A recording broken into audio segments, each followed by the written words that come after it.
و عزیز ساتھیوں، پہلے میں اس وقت موجود علماء کرام سے معذرت چاہتا ہوں۔ میں اس لائق نہیں کہ آپ جیسے اہل علم سے خطاب کروں، لیکن حکم کی وجہ سے کچھ لب کشائی کی جرات کر رہا ہوں۔ اللہ پاک میرے اور آپ کے فائدے کے لیے کچھ باتیں میری زبان سے نکال دے۔ پہلی بات، اللہ تبارک و تعالیٰ نے اہل علم کو بہت قدر اور منزلت اور رتبہ عطا فرمایا۔ قرآن پاک میں خود اللہ تبارک و تعالیٰ نے فرمایا، یرفع اللہ الذین آمنوا منکم والذین اوتوا العلم لہم درجات۔ اللہ تبارک و تعالیٰ تم میں سے جو لوگ ایمان لے آئے اور جن لوگوں کو اللہ تبارک و تعالیٰ نے علم دیا ان کے بہت درجات ہیں۔ ایک قدر اور منزلت اور ایک بڑا مقام اور اعزاز ہے اللہ تبارک و تعالیٰ کی جانب سے اہل علم۔ دوسری بات، امت کے اندر ہر دور میں جب بھی فتنہ رونما ہوا، اللہ تبارک و تعالیٰ نے علماء ہی میں سے مخلصین علماء کو کھڑا کیا، میدان عمل میں آ کر ہر فتنے کا ہر دور میں انہوں نے مقابلہ کیا، اس کا تعاقب کیا، اور حقیقی اہل علم تو اس دور کے اندر جو فتنے رونما ہونے والے ہیں ان سب کے تعاقب کے اہل بھی ہیں۔ حضور پاک سرکار دو عالم صلی اللہ علیہ وسلم نے تو فرمایا، انما العلماء ورثۃ الانبیاء، یقیناً علماء انبیاء علیہ السلام کے وارثین نبی ہونے کے ناطے علماء کے اندر یہ صلاحیت ہے کہ وہ اپنے علم کی روشنی میں حق و باطل کو پہچان سکیں، حق و باطل کے درمیان تمیز اور فرق کر سکیں۔ میرے عزیز علماء کرام، میرے معزز دوستو، اس سے پہلے ہر دور میں امت کے اندر جتنے بھی نئے فتنے جنم لیتے آ رہے تھے ان سب کا ذرا تاریخی جائزہ لیں تو ہر دور میں علماء امت آگے بڑھے اور اس کا مقابلہ کیا۔ کوئی دور ایسا خالی نہیں جو آزمائش سے اور فتنوں سے خالی رہا۔ ایک فتنہ ختم ہو رہا ہے تو دوسرا فتنہ جنم لیتا ہے، دوسرا فتنہ ختم ہوتا تو پھر تیسرا۔ تو امت کے اندر ہر دور میں نئے فتنے پیدا ہوتے رہے۔ اصولی طور پر امت کے اندر دو قسم کے فتنے ہیں۔ ایک فتنہ تو عقائد کے لین سے کہ جس کی وجہ سے امت کا ایک بہت بڑا طبقہ ارتداد کا شکار ہوتا رہا، اور ایک دوسرا فتنہ عملی بے راہ روی کے اعتبار سے کہ جس کی وجہ سے امت کا ایک بڑا طبقہ عمل سے، دین سے بہت کوسوں دور ہوتا جا رہا ہے۔ عقائد کے اعتبار سے اگر دیکھا جائے تو امت کے اندر پیدا ہونے والے 3 قسم کے فتنے ہیں۔ میرے دوستو، یہ کوئی فرضی یا کہانی نہیں بلکہ واقعی ہے۔ ذرا امت کی حالت کا جائزہ لے کر دیکھیں۔ ایک طرف قادیانیت کا فتنہ ہے اور دوسری طرف منکرین حدیث کا فتنہ ہے، اور ایک طرف شکیل بن حنیف کا فتنہ ہے، اور ایک طرف عیسائیوں کا فتنہ ہے۔ یہ سب وہ فتنے ہیں جو امت کے عقیدے کے اندر ڈاکہ ڈالنے والے ہیں۔ ہمارے ہی اطراف بہت سارے ایسے علاقے ہیں جہاں قادیانی مذہب کام کرتے آ رہے ہیں اور امت کے ایسے سادہ لوگ طبقے کے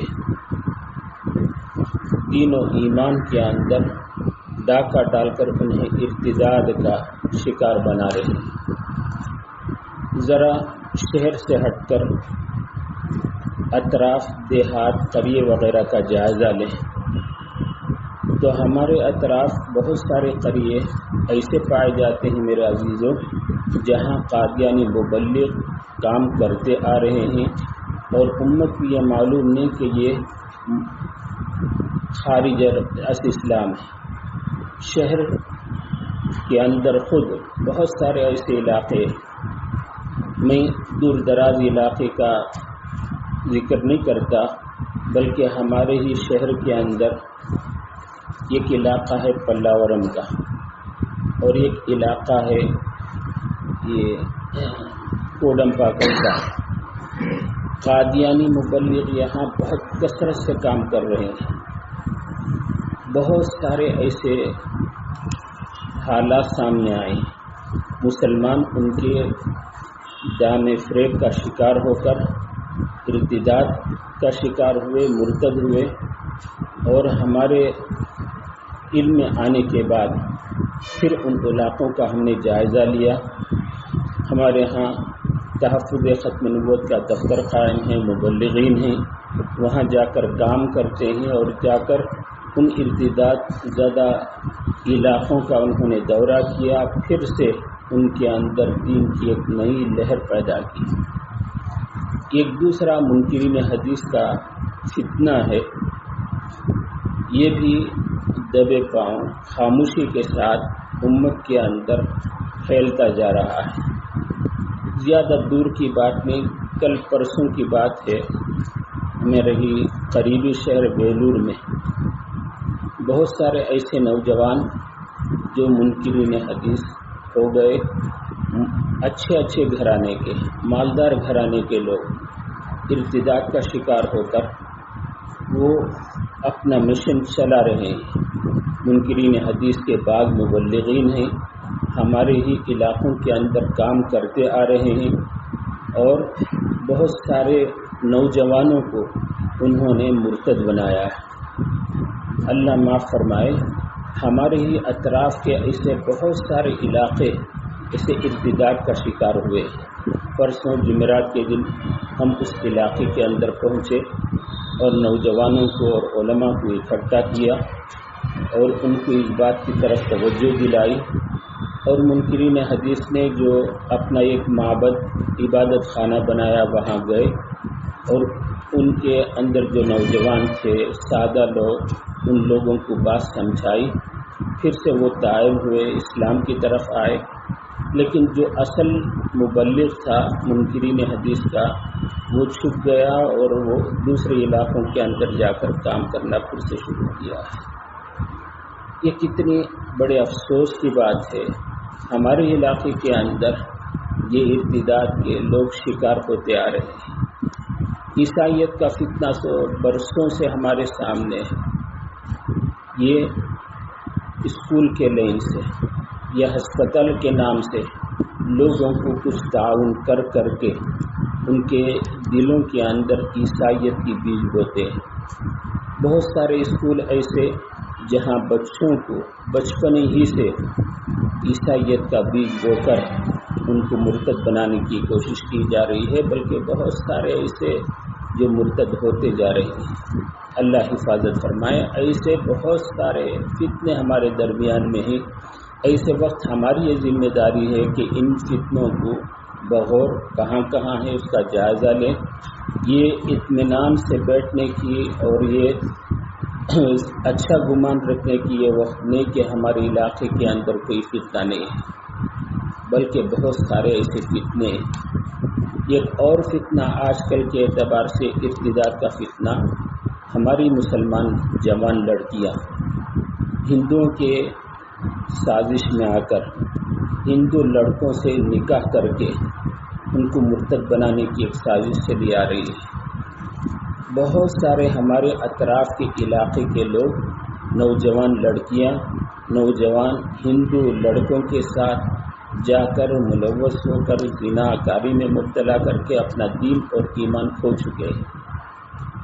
ہمارے مدراس کے اندر بھی بہت سارے علاقے کا ہم نے جائزہ لیا، مسلمان لڑکیاں ایک سازش کے تحت ہندو لڑکوں کا شکار ہو رہی ہیں، بلکہ غیروں کی جانب سے یہ ایک اعلان کیا گیا ہے، آپ نے بھی سنا ہوگا، جو کوئی ہندو مسلمان لڑکیوں سے شادی کر کے اس کا دین بدل دے تو اس کو فی الحال 2.5 لاکھ کا روپے انعام کے طور پر دیا جائے گا، اور 6 مہینے ان کے گھر رہنے سہنے کا انتظام کیا جائے گا۔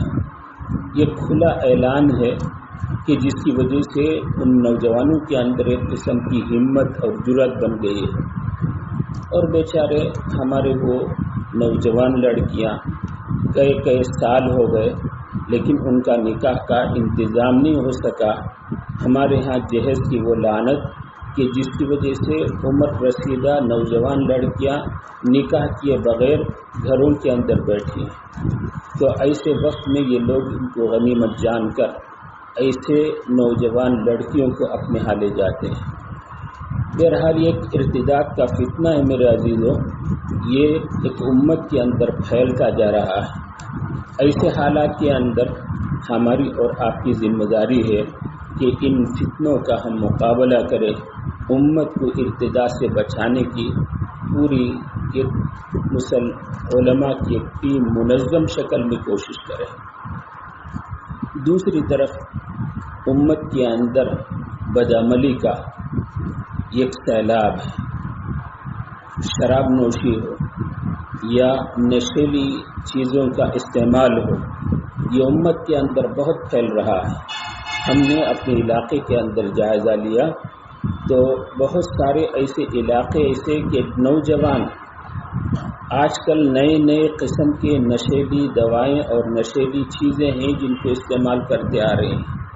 میں معذرت کے ساتھ بہت افسوس سے آپ لوگوں کے سامنے عرض کروں، بہت سارے حفاظ بھی ایسے نکلے جو نشیلی چیزوں کا استعمال کر رہے ہیں، اور بہت جرأت کے ساتھ اور بہت ہمت کے ساتھ جب انہیں سمجھایا جاتا ہے تو یہ کہتے ہیں کہ یہ تو حرام تو نہیں ہے، مکروہی تو ہے، کوئی غلط بات تو نہیں ہے زیادہ، بلکہ اس قسم کی تعویلات کر کے ہمارے امت کے نوجوان نشیلی چیزوں کے استعمال کر کے اپنی جوانی کو کھو رہے ہیں، حرام کاریوں کے اندر مبتلا ہو کر اپنے دین سے دور ہوتے جا رہے ہیں، بلکہ اس سے اور آگے بڑھ کر سود کی تباہ کاریاں امت کے اندر پھیلتی جا رہی ہیں۔ تجارت کے نئی تجارت کے نام سے امت کے اندر یہ سود عام ہوتا جا رہا ہے، اور پھر آگے بڑھ کر آج کل کے زمانے کے اعتبار سے موبائل فون تو ہر ایک کے ہاتھ میں ہے ہی، اس کے ذریعے سے فحاشی اور عریانیت اور اس قسم کی غلط چیزیں امت کے اندر یہ وبا پھیلتی جا رہی ہے۔ اسکول کی تعلیم آج کل ایک ضرورت کی وجہ سے آن لائن کر دی گئی، لیکن میرے دوستو، میرے عزیز علماء کرام، ہم اور آپ ذرا اس کا جائزہ لیں کہ اسکول کے تعلیم کے نام سے ہمارے نوجوان بچے یہ موبائل فون کا کتنا غلط استعمال کرتے ہیں، یہ موبائل فون کے ذریعے سے کتنے فحاشی اور عریانیت برقع زنا یہ امت کے اندر جنم لیتے جا رہے ہیں۔ اس قسم کی بہت ساری ایسے فتنے ہیں جو امت کے اندر پھیلتی جا رہی ہیں۔ ایسے حالات کے اندر ہماری اور آپ کی کیا ذمہ داری ہوگی؟ بلکہ سرکار کی تو یہ کوشش ہے کہ کسی طریقے سے ان مسلم عوام اور علماء کو سرکار کا غلام اور ان کا پابند بنا دے، وہ اپنے اسلام کو، اپنے اسلام ہونے کو اور اسلامی عقائد اور اسلامی اعمال کو پھیلنے سے وہ روکے۔ اس قسم کی حالات ہمارے سامنے، مسلم لیڈروں کو قید کرنا اور ان کو قید کر کے اسلام کے پھیلنے اور مسلمانوں کے درمیان دین اور اخلاق اور علم کے پھیلنے سے کتنی رکاوٹیں پیدا کی جا رہی ہیں۔ یہ بھی ایک سرکار کی ایک سوچی سمجھی سازش ہے جس کی وجہ سے امت کے اندر بے دینی، بدعملی یہ پیدا ہوتی جا رہی ہے۔ ذرا غور کریں ایسے حالات کے اندر ہماری کیا ذمہ داری ہے۔ ایک حدیث کے اندر ہے، حضور پاک سرکار دو عالم صلی اللہ علیہ وسلم نے فرمایا، یوشک الامم ان تداعی علیکم کما تداعی الآکلۃ الی القصعۃ، فقال قائل ومن قلۃ نحن یومئذ قال بل انتم یومئذ کثیر ولکنکم غثاء کغثاء السیل ولینزعن اللہ من صدور عدوکم المہابۃ منکم وليقذفن الله في قلوبكم الوهن فقال قائل يا رسول الله وما الوهن قال حب الدنيا وكراهية الموت او كما قال عليه الصلاة والسلام۔ ابو داؤد شریف کے اندر یہ حدیث موجود ہے۔ فرمایا حضور پاک سرکار دو عالم صلی اللہ علیہ وسلم نے، ان قریب غیر مسلم قومیں تم پر اس طرح پل پڑیں گی جیسے کھانے والے لوگ کھانے کے پیالے پر ٹوٹ پڑتے ہیں۔ یہ بات سن کر ایک شخص نے عرض کیا، کیا اس دن ہم لوگ کم تعداد میں ہوں گے یا رسول اللہ؟ تو آپ علیہ الصلوۃ والسلام نے فرمایا، نہیں بلکہ تم اس دن بہت کثیر تعداد میں ہوگے، مگر اللہ تعالیٰ دشمنوں کے دلوں سے تمہاری ہیبت نکال دیں گے، اور اللہ تعالیٰ تمہارے دلوں میں وہن یعنی کمزوری ڈال دے گا۔ ایک صاحب نے پوچھا، اے اللہ کے رسول صلی اللہ علیہ وسلم، وہن کیا چیز ہے؟ تو آپ علیہ الصلوۃ والسلام نے فرمایا، دنیا کی محبت اور موت کا ڈر۔ دنیا کی محبت اور موت کا ڈر، یہ دو ایسی چیزیں ہیں کہ جس کی وجہ سے دشمنوں کے اندر ہماری ہیبت اور وقار نکل جائے گی اور ہمارے اندر دشمنوں کا ڈر پیدا ہوگا۔ یہ آج کل ایسے حالات ہمارے سامنے ہیں، غیر مسلموں کا اور مسلمانوں کے اندر روب چھایا جا رہا ہے۔ آپ علیہ الصلوۃ والسلام نے اس کے دو وجہ بتائی، ایک دنیا کی محبت اور دوسرے موت کا ڈر۔ اب حالات کا جائزہ لیں، ہمارے درمیان ایسے دنیا کی محبت لوگوں کے اندر جڑ پکڑتی جا رہی ہے۔ ہندوستان کے مجموعی حالات کا ہم جائزہ لیں تو امن کی جگہ خوف اور دہشت اور خوشحالی کی جگہ محتاجگی، اس کا اضافہ ہوتا جا رہا ہے، وہ بھی حد درجے تشویشناک ہے۔ اس میں بھی باطنی اسباب کے اعتبار سے ہمارے بدعمالیوں کا بڑا دخل ہے۔ میرے دوستوں، آج آخر کون سی ایسی خرابی ہے جو ہمارے مسلم معاشرے میں نہیں پائی جاتی؟ ہمارے اندر جذبات کی بہتات ہے، لیکن میدان عمل میں ہمارے قدم راسخ نہیں ہیں۔ معاصی اور منکرات کی برائی ہمارے ذہنوں سے نکل چکی ہے۔ نئی نسلیں فحاشی اور عروانیت کی دلدادہ اور سیر سپاٹے اور تفریحات کی عادی بنتی جا رہی ہیں۔ دینی اور دنیاوی ہر طرح کی تعلیم میں ہمارا تناسب ناقابل بیان حد تک کم ہوتا جا رہا ہے۔ امانت اور دیانت کا فقدان اور بدعملی کا دورہ، انہی بدعملیوں نے آج ہمارے اوپر ظالم حکمرانوں کو مسلط کر رکھا ہے۔ اس لیے ہمیں اپنے حالات درست کرنے چاہیے اور روشن مستقبل کے لیے ابھی سے ہمیں فکر کرنی چاہیے۔ ضروری ہے کہ تعلیم کی طرف ہم پوری توجہ دیں، فضول خرچیوں سے پوری طرح اجتناب کیا جائے اور اپنا اور امت کا سرمایہ زیادہ سے زیادہ ملت کی تعمیر اور ترقی میں صرف کیا جائے۔ اس کے بغیر ہمیں تحفظ فراہم نہیں ہو سکتا۔ اللہ تعالی ہماری اصلاح فرمائے اور پوری امت اور انسانیت کے لیے خیر کے فیصلے فرمائے۔ آخر میں ایسے حالات میں ہم علماء کرام کی کیا ذمہ داری بنتی ہے؟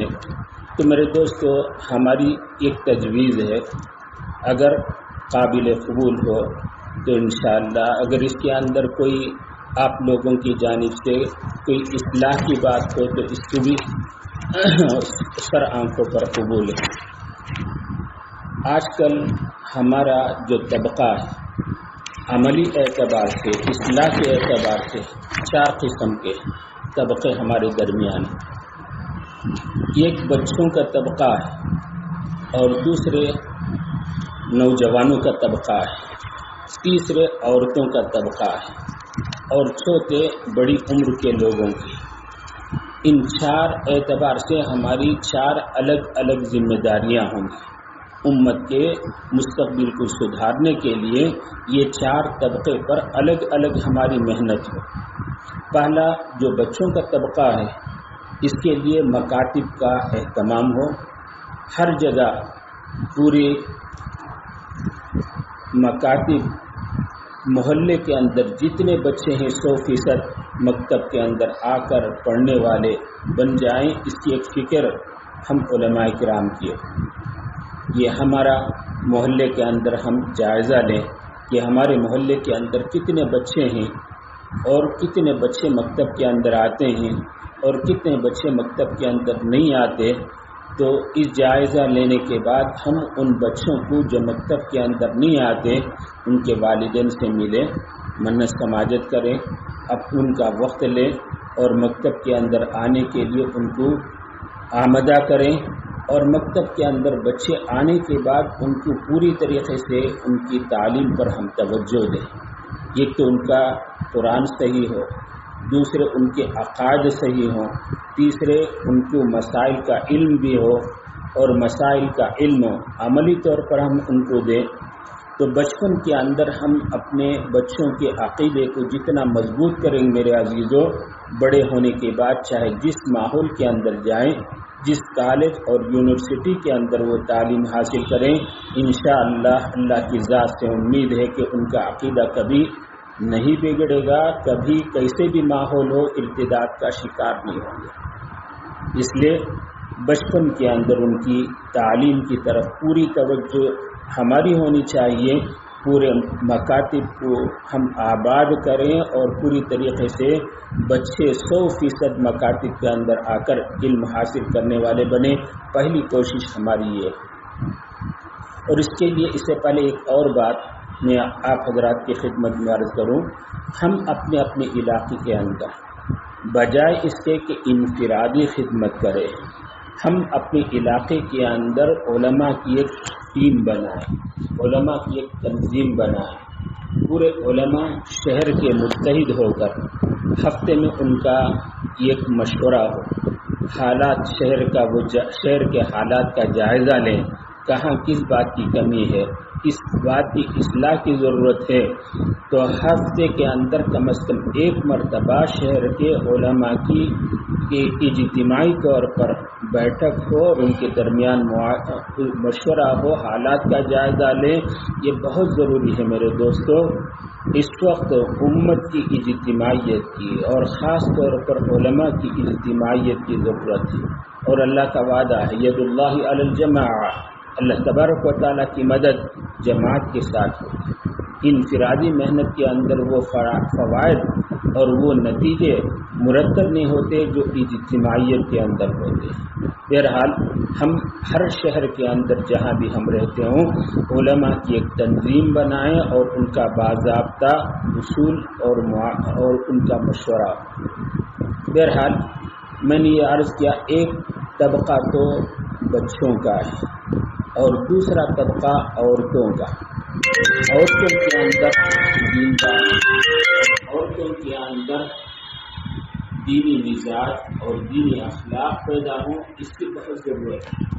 جب تک گھر کے اندر عورتوں میں دینداری اور دینی مزاج پیدا نہیں ہوگا، گھر کی اصلاح ناممکن ہے، بچوں کی اصلاح ناممکن ہے۔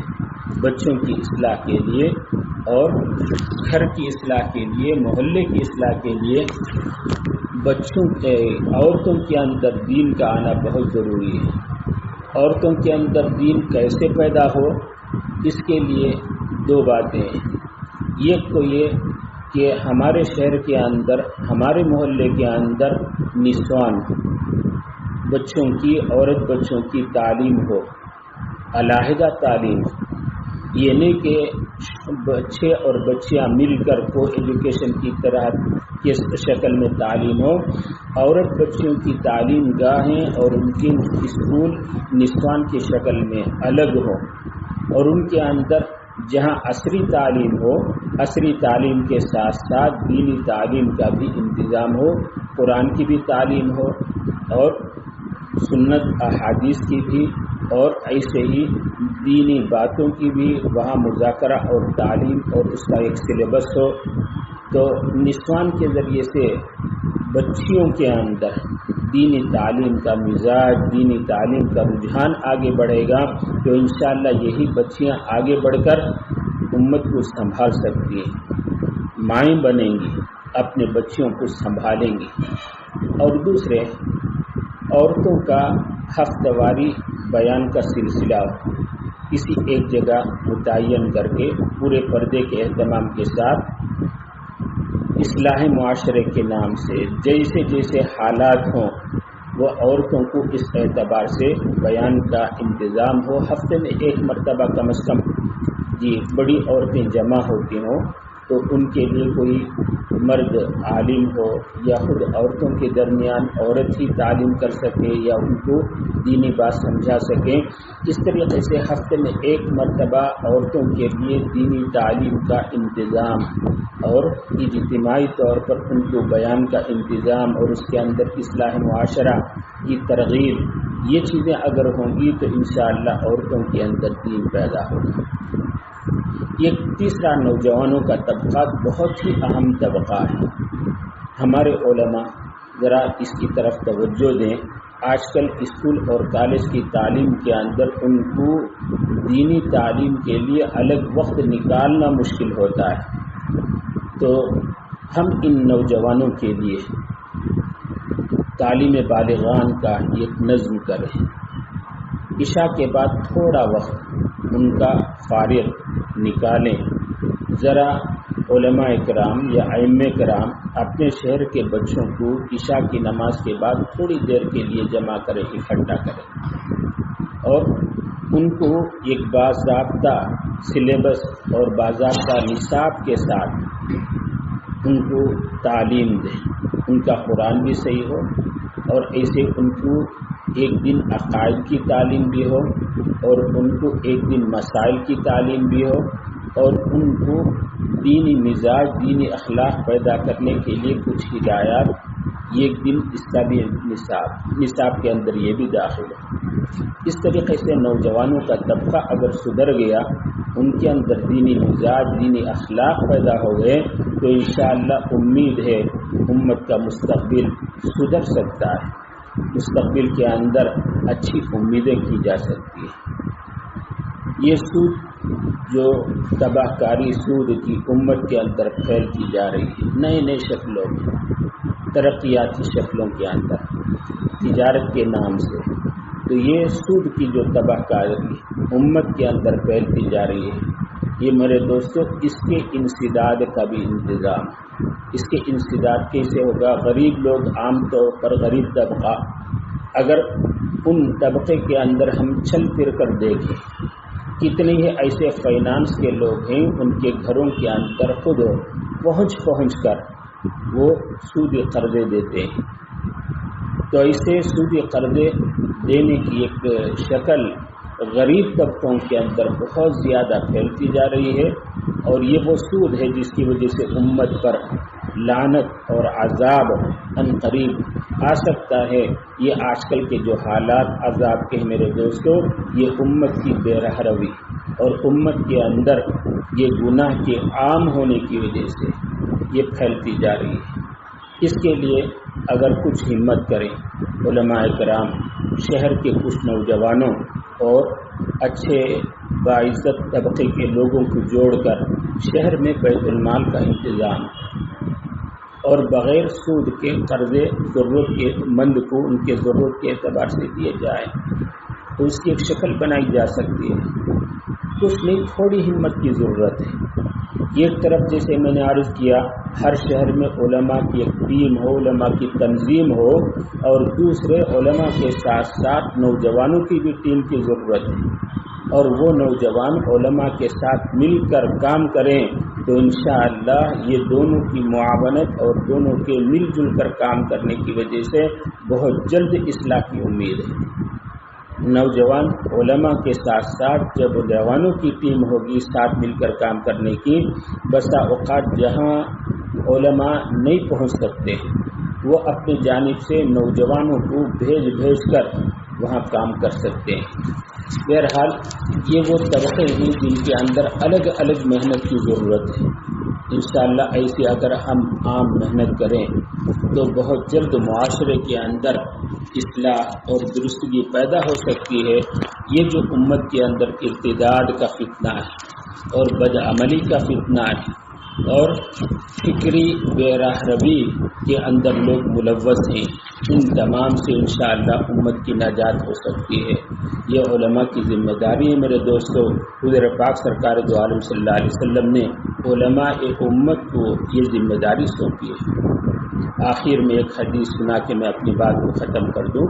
فرمائے مرتبہ حضور پاک سرکار دو عالم صلی اللہ علیہ وسلم نے يحمل هذا العلم من كل خلف عدول ينفون عنه تحريف الغالين وانتحال المبطلين وتاويل الجاهلين او كما قال علیہ الصلوۃ والسلام۔ اس علم دین کے حامل بعد میں آنے والے وہ معتبر حضرات ہوں گے جو غلو پسندوں کی لفظی و معنوی تحریفات سے، باطل پسندوں کی فریب کاریوں سے اور جاہلوں کے فاسد تعویلات کو مٹا دیں گے۔ یہ اہل علم کی حضور پاک سرکار دو عالم صلی اللہ علیہ وسلم نے ذمہ داری سونپی ہے۔ جو باطل پسندوں کی فریب کاریاں پھیلتی جا رہی ہیں ان کو مٹانا اور ان پر قابو پانا یہ بھی اہل علم کی ذمہ داری ہے، اور جاہلوں کے فاسد تعویلات جو عملی شکل میں ہیں ان سب پر قابو پانا اور ان سب کے فتنوں سے امت کو حفاظت کرنا، بچانا، یہ بھی علماء کی ذمہ داری ہے۔ تو حضور پاک سرکار دو عالم صلی اللہ علیہ وسلم نے ہمیں اور آپ کو جہاں علماء ہونے کے اعتبار سے اعزاز بخشا ہے، وارثین انبیاء ہونے کا لقب عطا کیا ہے، یہ صرف اعزازی لقب نہیں ہے میرے دوستوں، بلکہ یہ عملی محنت کے لیے ہے۔ تو بہرحال ہم ان حالات کا جائزہ لے کر کس وقت ہماری کیا ذمہ داری ہوگی، کس وقت کس طریقے سے امت کو سیدھے راستے پر لانے کے لیے جو عملی تدابیر ہوگی ان کو بروکار لانا، یہ ہماری ذمہ داری ہے میرے عزیزوں۔